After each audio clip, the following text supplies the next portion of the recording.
Hello students, welcome to my YouTube channel mathematics world. तो कैसे हैं आप सभी लोग? मैं आशा करूंगा आप सभी लोग अच्छे होंगे। देखिए, जैसा कि स्टूडेंट आप सभी जानते हैं, हमारे बीसीए फर्स्ट सेमेस्टर की इंपॉर्टेंट क्वेश्चन की सीरीज आ रही है। तो बेटा आज ये इंपॉर्टेंट क्वेश्चन सीरीज का पार्ट नंबर 5 है। अगर आपको 4 पार्ट अच्छे लगे हैं और आपने नहीं देखे हैं तो डिस्क्रिप्शन में लिंक दी है, उन्हें सबसे पहले जाकर देखें। स्टार्टिंग से सारे पार्ट देखिए, आपको काफ़ी ज़्यादा अच्छे लगे, काफ़ी ज़्यादा मज़ा आएगा। और जैसे मैं हर वीडियो में बोलता हूँ कि जितने भी मेरे बीसीए वाले स्टूडेंट हैं उनको कोई कोचिंग वगैरह की आवश्यकता नहीं होगी, बस ये इंपॉर्टेंट क्वेश्चन की सीरीज के सारे पार्ट आप देखते चलिए। और चैप्टर का अगर बेसिक क्लियर नहीं है तो उसके लिए भी आपके यूट्यूब चैनल पर सेपरेटली वीडियो वगैरह डाली हुई है, तो आप देख सकते हैं। ठीक है, तो बेटा आज है पार्ट नंबर 5। 4 पार्ट आपको ऑलरेडी दे चुके हैं हम। ठीक है, तो एक क्वेश्चन लिखा हुआ है, काफी बार पेपर में पूछा जाता है, डिफरेंशिएशन का क्वेश्चन है। ये कह रहा y बराबर अगर इतना दिया है तो आपको प्रूव करना है, आपको dy/dx is 1/√में x² plus a², ये आपको प्रूव करना है। ठीक है, तो सबसे पहले देखिए, अगर हम मेरे को कोई भी प्रूफ करने वाला क्वेश्चन होता है तो उसमें ये बेनिफिट होता है कि रिजल्ट तो हमें दिया हुआ ही है, रिजल्ट तो हमें दिया हुआ है जो हमें लेकर आना है। तो स्टेप बाय स्टेप आप करें तो काफी ज्यादा अच्छा रहेगा। तो इसे इक्वेशन नंबर फर्स्ट लेट कीजिए और यहां पर सबसे पहले differentiating first with respect to x, x के रिस्पेक्ट में इसका सबसे पहले डेरिवेटिव कीजिए। तो डेरिवेटिव करते हैं dy/dx। लोग इस पूरे को x की तरह मानेंगे तो log x का होता है 1/x, तो इसका डायरेक्टली आ जाएगा 1/x plus √x² plus a²। ये आपको देखने के लिए मिलेगा क्योंकि अंदर वाला आपने बिल्कुल x की तरह माना है। इसके बाद देखिए इनटू जो आपने x की तरह माना है उसका अगर मैं करूंगा तो x का तो 1 हो जाएगा, प्लस अगर आप इसका करते हो तो 1/2 प्लस a², क्योंकि इसे √x का इसे x की तरह मान लोगे ना, तो √x का अगर मैं डेरिवेटिव करूंगा तो √x का 1/2 होता है। आ रही है बात समझ में? तो ये आ जाएगा। फिर x² प्लस a² का करोगे तो यहाँ पर इनटू में x² का हो जाएगा 2x और a² का हो जाएगा 0। आ रही है बात समझ में? इसके बाद देखो 2 से 2 कट गया। अब डायरेक्टली क्या होगा, आप इसका एलसीएम वगैरह लें और तरीके से इसे सोल्व करने की कोशिश करें। x plus √x² plus a² into इसको उठा के इधर ले जाओ तो ये क्या हो जाएगा आपका x² प्लस a² और प्लस का x और अपोन में अंडर में दिया है आपको x² प्लस a²। तो बेटा देखो ये वाले हमारे सेम हो गए दोनों, तो ये इससे एज इट इज़ ये कैंसिल आउट हो जाएगा और ये dy/dx आपका क्या आ जाएगा 1/√में x² प्लस a²। बट जो आपको प्रूव करना है वो भी यही है आपका। आ रही है बात समझ में? तो dy/dx आपका डायरेक्टली क्या निकल के आ गया, जो आपको प्रूफ करना है वो आपका प्रूव हो गया, हैंस प्रूव्ड आप इसके बाद लिख सकते हैं।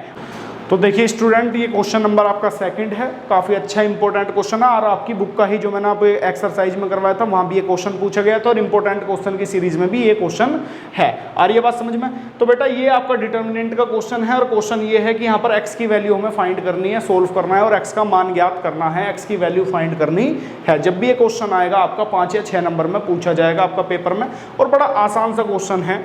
ठीक है, तो यहाँ जो मैं लगाऊंगा रो या कॉलम ऑपरेशन लगा सकता हूँ, तो मैं यहाँ पर लगा रहा हूँ R1 में R1 प्लस R2 और प्लस का R3। आप कॉलम में भी लगा सकते हो, कोई ऐसी बात नहीं है। ये आपकी C1 होती है, C2 होती है, C3, तो C1 में C1 plus C2 plus C3 लगा सकते हो, या R1 में R1 plus R2 plus R3 तीनों को जोड़ दोगे। आ रही है बात समझ में? ये आप कर सकते हो। तो जब भी आपका क्वेश्चन बड़ा आसान हो जाएगा, तो देखो आसान कैसे बनेगा, अगर मैं R1 में देखो R1 में R1 plus R2 plus R3 अगर मैं करता हूँ तो मैं इट मीन्स मेरे R2 और R3 तो सेम है। पहले मैं सेम यही लिख लेता हूँ, R2 और R3 में सेम एज इट इज ऐसे लिख लेता हूँ। ठीक है, और ये 3 और 3 माइनस 8, 3x माइनस 8।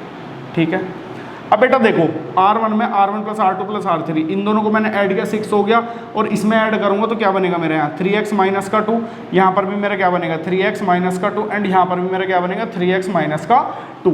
आ रही है बात समझ में? अगर मैं तीनों को यहाँ पर ऐड कर रहा हूँ तो मेरा क्या हर जगह क्या बन रहा है 3x माइनस का 2 आपको देखने के लिए मिल रहा है और बराबर में 0 आपका चल ही रहा है। ठीक है, तो देखो ऊपर से मेरे जो R1 में कॉमन क्या आ जाएगा 3x माइनस का 2 मेरा कॉमन आ रहा है। आ रही है बात समझ में? ये उभयनिष्ठ आ रहा है, तो 3x माइनस 2 मेरा कॉमन हो गया। अब कॉमन होने के बाद देखो यहाँ क्या बचा, यहाँ आपका 1 बचेगा, 1 बचेगा, 1 बचेगा, और यहाँ 3x माइनस 8 एंड 3 और 3x माइनस का 8। आ रही है बात समझ में? बराबर का 0 चल ही रहा है। ठीक है, तो देखो यहाँ एक बड़ा इंपॉर्टेंट पॉइंट बता रहा हूं आपको, कोई भी इस तरीके का कोई भी क्वेश्चन आपका पेपर में आ जाए, बड़ा इंपॉर्टेंट हिंट है ये पेपर के लिए। अगर आपके R1 या R2 या R3 या C1 C2 C3 कहीं भी आपको 1 1 1 देखने के लिए मिल जाए, जैसे यहां पर देखो ये एलिमेंट भी 1 है, ये भी 1 है और ये भी 1 है, तो सिंपल है आपका, अगर आपको कॉलम में मिल रहा है ये देखने के लिए तो सिंपल ऑपरेशन लगा दो, जैसे बच्चों को ऑपरेशन में प्रॉब्लम होती है तो बद लगा दो यहां पर C1 में C1 माइनस C2 और C2 में C2 माइनस C3। आ रही है बात समझ में? इसमें से ये घटा दो, इसमें से ये घटा दो, आ रही बात समझ में? क्वेश्चन आपका आराम से सोल्व हो जाएगा। और यही चीज अगर 1 1 1 आपको ऐसे दी गई है, 1 1 1 दी गई है, रो में दी गई है, तो यहां पर बेटा R1 में R1 माइनस R2 और R2 में R2 माइनस R3, क्वेश्चन एकदम दौड़ का हो जाएगा। आ रही बात समझ में? तो मैं इसे कंप्लीट कर रहा हूं। देखो भाई मैं C1 में क्या कर रहा हूं, C1 minus C2 and C2 में क्या कर रहा हूं, C2 माइनस C3। आ रही है बात समझ में? अब देखो 3x माइनस का 2 तो ऑलरेडी बाहर है। अब देखो C1 में C1 माइनस C2, इस वाली में से इस वाली को मैं घटा रहा हूँ तो 1 में से 1 गया 0। अब देखो इसमें से इसे घटाऊंगा तो 3 माइनस 3x और प्लस का 8, क्योंकि यहाँ पर माइनस आ गया और यहाँ पर प्लस का 8 हो गया। इसमें से घटा दिया, यहाँ पर मेरा 0 हो गया। अब देखो इसमें से ये घटाऊंगा तो क्या बन जाएगा, यहाँ भी 0 बनेगा। इसमें से ये घटाऊंगा तो 3x माइनस 8 और माइनस का 3। आ रही बेटा बात समझ में? इसमें से फिर इसे घटा देंगे तो क्या बन जाएगा तुम्हारा 3 माइनस का 3x और प्लस का 8, माइनस प्लस का खास ध्यान रखें, ठीक है। और मेरा C3 में कुछ चेंज होना ही नहीं तो एज इट इज लिख दो 1 3 और 3x माइनस 8, ऑलरेडी से मैंने ऐसा ही लिख दिया। आ रही बात समझ में? अब सिंपल है, देखो बड़ा आसान है, एक स्टेप में मैं इसके बाद यहाँ करवा रहा हूँ। देखो ये 3x माइनस 2 ऑलरेडी ऐसा ही है। अब देखो इनको मैं थोड़ा सोल्व करके लिख ले रहा हूँ पहले, ये 0 0 1 एंड ये जो मेरा बन रहा है यहाँ पर मेरा बन रहा है 11 माइनस का 3x। आ रही बात समझ में? 3 और 8 जोड़ दिया मैंने, और यहाँ पर भी क्या बन रहा है मेरा 3x और माइनस का 11, और ये मेरा बन रहा है 3 और ये 0, और ये मेरा बन रहा है यहाँ पर का 11 माइनस का 3x और यहाँ पर 3x माइनस का 8 और बराबर में 0। आ रही बात समझ में? इसमें तो कुछ ऐसा है नहीं, दो रहा है, आराम से आप सोल्व कर लेना, ठीक है। इसके बाद देखो मैं इसे सोल्व कर रहा हूँ डायरेक्टली अकॉर्डिंग टू R1 मैं इसे सोल्व कर रहा हूँ, ठीक है जी। अकॉर्डिंग टू R1 इसे सोल्व किया जा रहा है।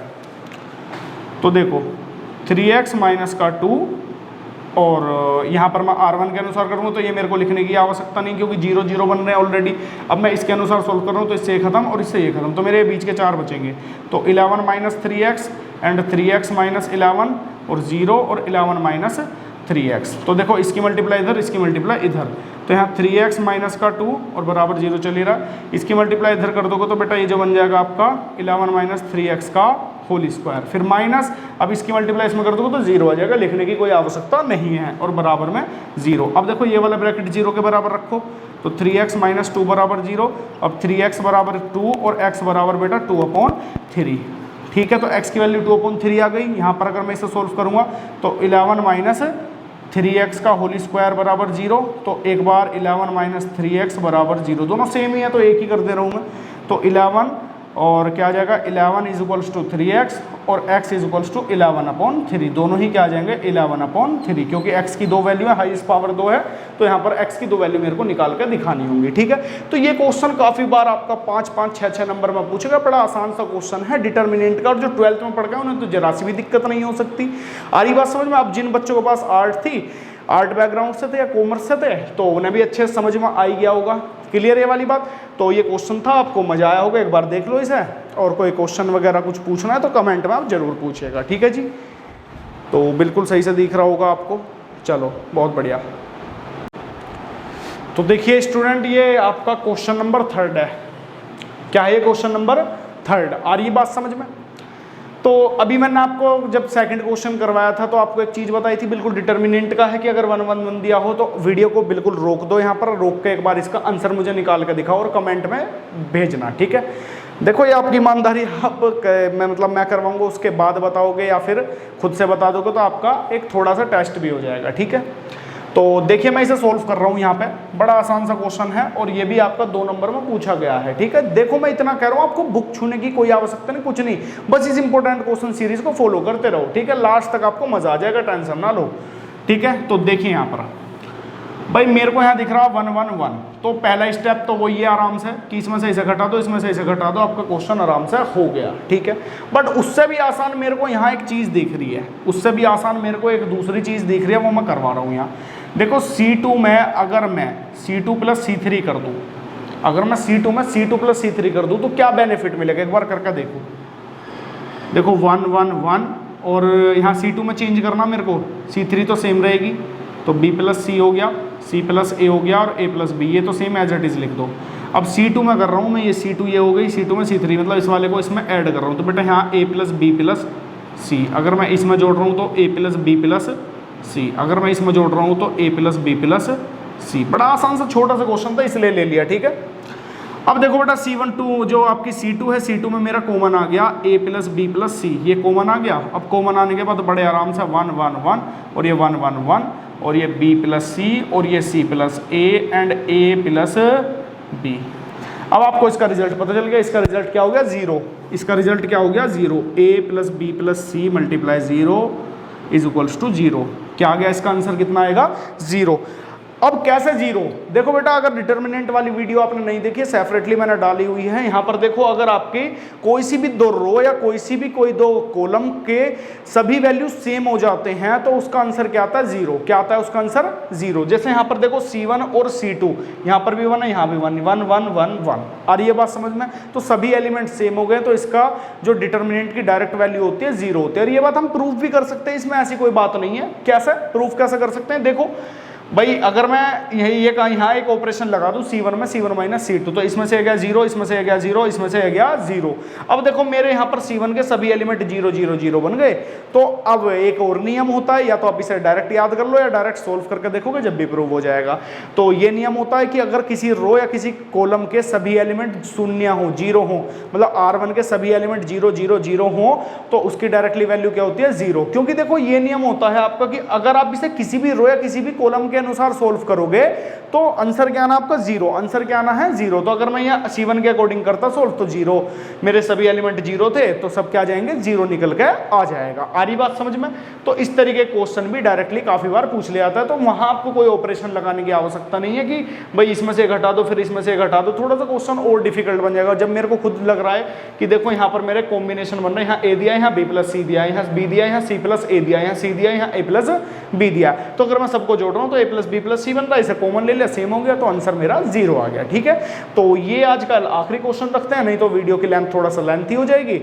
तो अगर वीडियो अच्छी लगे तो वीडियो को लाइक करें फटाफट से और कमेंट करें, और नेक्स्ट पार्ट के लिए एक अच्छा सा कमेंट छोड़ें, तो बैक टू बैक वीडियोस आती रहेंगी। ठीक है, इस प्लेलिस्ट को फॉलो करो, आपका काफ़ी बेनिफिट होगा, ये मेरा पक्का आपसे वादा है, प्रॉमिस है। ठीक है, और अगर आपके मन में ये आ रहा कि अभी ऐसे ऐसे क्वेश्चन, अभी बेटा बहुत अच्छे अच्छे क्वेश्चन लिखे हुए हैं, वो भी लेंगे, टेंशन ना लो। ठीक है, बट जिन बच्चों को थोड़ा सा बेसिक थोड़ा सा कमजोर है तो वो हल्के हल्के हल्के क्वेश्चन करेंगे, फिर अपने बढ़िया क्वेश्चन भी लेंगे हम। ठीक है, तो चलिए वीडियो को यहीं रखते हैं, फिर नेक्स्ट वीडियो के लिए आप थोड़ा सा वेट करें। ठीक है, thank you for watching my video, मिलते हैं नेक्स्ट वीडियो में एक अच्छे इंपॉर्टेंट क्वेश्चन सीरीज के साथ। Thank you.